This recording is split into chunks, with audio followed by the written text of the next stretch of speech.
নবম শ্রেণীর সামুদ্রিকের ধর্মের একটা শর্ট দেওয়া আছে। দেওয়া আছে কি, এবিসিডি বর্গক্ষেত্রের বর্গক্ষেত্রের বর্গক্ষেত্রাকার চিত্রের ভিতর এওবি সমবাহু ত্রিভুজ সিওডি সমান কত? এটা বর্গাকার চিত্রের হবে। তাহলে এই অঙ্কটা করতে গেলে প্রথমে ছবি একটা এঁকে নিতে হবে। তাহলে বর্গাকার চিত্র আঁকলাম। এবার এটা দুভাবে করা যায়। এভাবে যদি কোণ আমরা টানি বর্গক্ষেত্রের এবিসিডি ও বিন্দু এবিসিডি করি, এবিসিডি, তাহলে সুবিধা হবে। বর্গাকার চিত্র একটা আঁকলাম, বর্গাকার চিত্র। তাহলে এ বি সি ডি বর্গাকার চিত্র দিয়ে বিডি আর সিডি টানলাম, ও বিন্দুতে ছেদ করলো। তাহলে এখন চিত্রে দেখা যাচ্ছে যে এখানে ও বিন্দু এ ও বি সমবাহু ত্রিভুজ। তাহলে ত্রিভুজ এ ও বি সমবাহু, সমবাহু। অতএব এই এই তিনটে কোণ ও এ বি সমান কোণ ও বি, ও বি এ সমান কোণ এ ও বি কত ডিগ্রি? 60 ডিগ্রি। আবার এইটা বর্গক্ষেত্র, আবার আবার A B C D 60 degree. ও এই তিনটে 60 ডিগ্রি, আর এই তিনটে বাহু এ বি ও বি আর ও এ সমান। আবার আবার A B A B A B BC eddy R DC সমান। সুতরাং এই চারটে বাহু সমান। এবার এবির সাথে ও এ ও বি সমান। তাহলে সুতরাং যেহেতু এই চারটে বাহু সমান, যেহেতু এবিসিডি বর্গক্ষেত্র, এবিসিডি বর্গক্ষেত্র, তাই এই চারটে বাহু সমান। সুতরাং সুতরাং তাহলে এ বি সমান ও এ সমান ও বি সমান এডি, এডি আর ও। তার মানে কি, এই তিনটে বাহু সমান, আবার এই চারটে বাহু সমান। তাহলে এইটা সমান এটা, তাহলে এইটা সমান এটা, তাহলে এইটা এটা সমান হবে। এখন যেহেতু এইটা বর্গক্ষেত্র, তাহলে এই কোণটা কত? এই কোণটা 90 ডিগ্রি, এই কোণটা বিএডি কোণটা 90 ডিগ্রি, আর এই কোণটা 60 ডিগ্রি। তাহলে এই কোণটা কত হবে?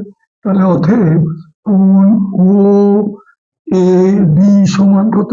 তাহলে 90 থেকে যেন এই পুরো কোণটা 90, এটা 60, তাহলে এই সমান এটা 30 ডিগ্রি, এইটা 30 ডিগ্রি হয়ে গেল। এখন যেহেতু যেহেতু এই কোণটা, যেহেতু এই বাহুটা সমান এই বাহুটা, তাহলে এই দুটো বাহু সমান, তাহলে এই কোণ দুটো আমার সমান হবে।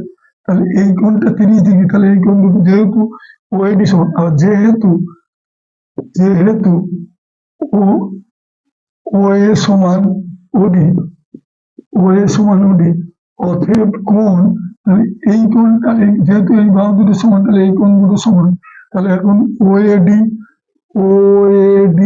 সমান কোণ এডি ও সমান। তাহলে এটা একটা ত্রিভুজ, এই ত্রিভুজের তিনটে কোণের সমস্যা 180, তার মধ্যে এইটা হচ্ছে 30। তাহলে 180 থেকে 30 বাদ দিলে 180, মানে এই কোণ দুটো যোগফল হবে 180 বিয়োগ 30, 150। তাহলে 150, তাহলে 180 বিয়োগ 30 ভাগ 2, তাহলে হচ্ছে 150 ভাগ 2, তাহলে 75 ডিগ্রি। তাহলে এই কোণ দুটো প্রত্যেকটাই হলো, এটাও 75, এটাও 75। এখন এটা যেহেতু 75 আর এটা হচ্ছে 60 ডিগ্রি, যেহেতু এটা সমবাহু ত্রিভুজ ছিল, তাহলে ঠিক অনুরূপভাবে এই কোণটা আর এই কোণটা সমান। তাহলে এখন দেখাচ্ছে এই কোণটা তাহলে কত হবে? এই কোণটা হবে, এই কোণটাও তাহলে হবে একইভাবে 75। তাহলে অতএব অতএব এই সিওডি কোণটা কত হবে? এই যে মাঝখানের এই কোণটা, এই পুরো কোণটার মাঝখানের এইটা একটা বৃত্ত, এই বৃত্ত এটা কত? 360 ডিগ্রি। আর 360 ডিগ্রির মধ্যে এটা 75, এটা 60, এটা 75। তাহলে তাহলে অতএব এই কোণটা ও সি ও বি সমান 75। অতএব কোণ সিওডি সমান, অতএব কোণ সিওডি সমান 360, মানে এই যে পুরো কোণটা, এই পুরো কোণটার মান হচ্ছে 360। তার মধ্যে থেকে আমি যদি এই কোণটা 75, এই কোণটা 60, এই কোণটা 75 যোগ বিয়োগ করি, তাহলে কোণ বেরিয়ে যাবে সিওডি। তাহলে 360 বিয়োগ 75, 150 হলো 200, 210 বিয়োগ করলে 50, 150 ডিগ্রি। তাহলে সিওডি কোণের মান 150 ডিগ্রি। এটাকে অন্য আর এক প্রসেসেও করা সম্ভব হবে।